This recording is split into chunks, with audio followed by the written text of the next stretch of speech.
ये बात सच है कि हम लोग एक अच्छे दौर से नहीं गुजर रहे हैं। कोरोना वायरस से हमारा देश ही नहीं पूरी दुनिया प्रभावित है और सबसे ज्यादा प्रभावित है हमारे डेली वेज वर्कर्स, जो देश के अलग अलग कोने से आते हैं रोजगार के लिए, ताकि वो अपना और अपने परिवार का पेट पाल सके। गिव इंडिया, एक्शन एड और हेलो लाया है मैं भी कोविड वॉरियर, एक इनिशिएटिव जिसमें हम सब साथ आए और कोविड-19 से लड़े। So join the cause and support our daily wage workers. जय हिंद। चुगलखोर बहू। मधु अपने परिवार के साथ चंदनपुर शहर में रहती है। मधु की एक बड़ी ही बुरी आदत है, वो सबकी चुगली करती रहती है। रविवार के दिन मधु की ननद सीमा और उसके ससुराल वाले उनके घर आते हैं। खाना खाने के बाद सब लोग बैठकर बातें कर रहे होते हैं। और सीमा कैसी हो? ठीक हो भाभी, आप कैसी हो? मैं भी ना बढ़िया हूँ। अरे तुमने जो वो अचार भेजा था ना, बहुत अच्छा था। आपको अच्छा लगा? थैंक यू भाभी, मैं इस बार ना और भेज दूंगी। अरे नहीं नहीं, और मत भेजना, मम्मी जी को कुछ खास पसंद नहीं आया, ऐसा वो कह रही थी। अच्छा, क्या कह रही थी मम्मी अचार के बारे में? अचार के बारे में तो नहीं कह रही थी, वो तुम्हारे खाने के बारे में कह रही थी कि सीमा को अभी तक ठीक से खाना बनाना भी नहीं आया। क्या मम्मी ने ऐसा कहा? हाँ, पर कोई नहीं ना सीमा, तुम बुरा मत मानो, मुझे तो अचार बहुत पसंद आया। हाँ, मम्मी को तो मेरा कोई काम पसंद ही नहीं आता, मेरे हर काम में बस कमियां ही ढूंढती रहती हैं। सीमा और उसके ससुराल वाले अपने घर जा रहे होते हैं। तब मधु की सास कहती है, अच्छा सीमा बेटा, अपना ख्याल रखना। हाँ हाँ ठीक है मम्मी। सीमा रूखेपन से जवाब देकर वहां से चली जाती है। अरे सीमा को क्या हो गया बहू, कुछ कहा क्या उसने?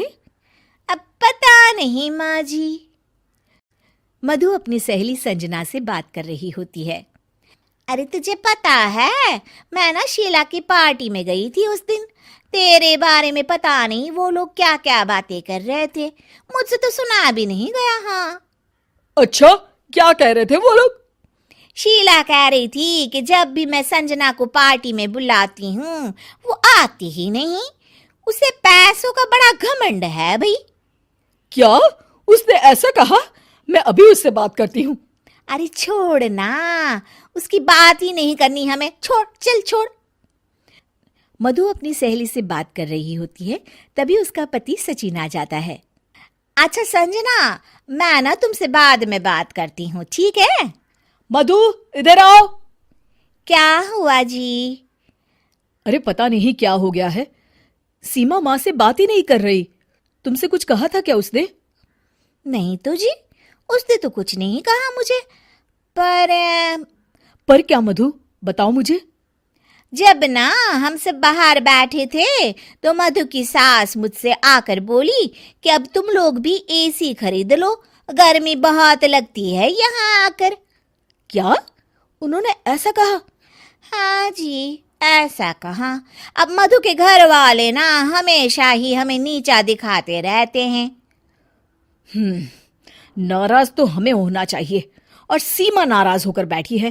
कोई बात नहीं, होने दो नाराज, हमें भी फर्क नहीं पड़ता। मधु मेरी एक बात ध्यान से सुनो, कोई जरूरत नहीं है आज के बाद उससे बात करने की। ठीक है जी। एक दिन मधु टीवी देख रही होती है और उसके पास सीमा का फोन आता है। मधु टीवी में इतना ज्यादा बिजी होती है कि फोन नहीं उठाती। अगले दिन सीमा घर पर आ जाती है।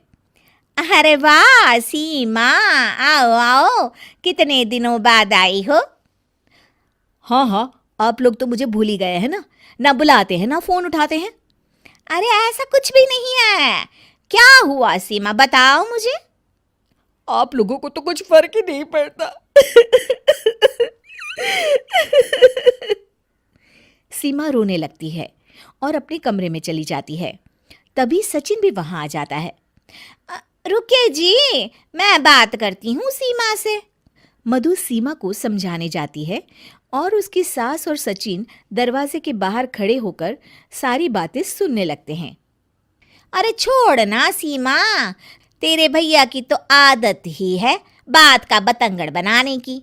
मैंने उन्हें बताया भी कि सीमा के घर वालों को गर्मी लगती है, जब वो लोग आते हैं तो हमें एक एसी ले लेना चाहिए।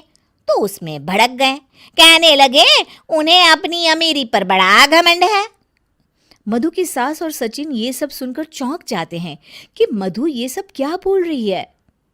शायद मेरी ही गलती है, मुझे यहाँ आना ही नहीं चाहिए था भाभी। अरे नहीं नहीं मधु, तू क्यों नहीं आएगी? ये घर तेरा भी तो है ना। माना कि मम्मी जी तेरे हर काम में कमी निकालती रहती हैं, पर तभी अचानक सचिन और उसकी सास कमरे में आ जाते हैं और मधु उन्हें देखकर चौंक जाती है। मम्मी जी, मैं ना सीमा को बस समझा रही थी कि वो कहीं ना जाए। समझा रही थी या भड़का रही थी? हाँ, तुम इतनी बड़ी चुगलखोर हो मधु, हर किसी की बुराई करती हो, सबके बारे में झूठ बोलती हो ताकि हमारे बीच झगड़ा हो। मुझे नहीं पता था कि मेरे सामने तुम्हारा ऐसा रूप भी आएगा। मुझे माफ कर दीजिए जी। आपने मुझसे भी झूठ बोला भाभी। उन तीनों के सामने मधु की पोल खुल जाती है और वो सर झुकाए खड़ी रहती है। लेकिन अब कर भी क्या सकती है?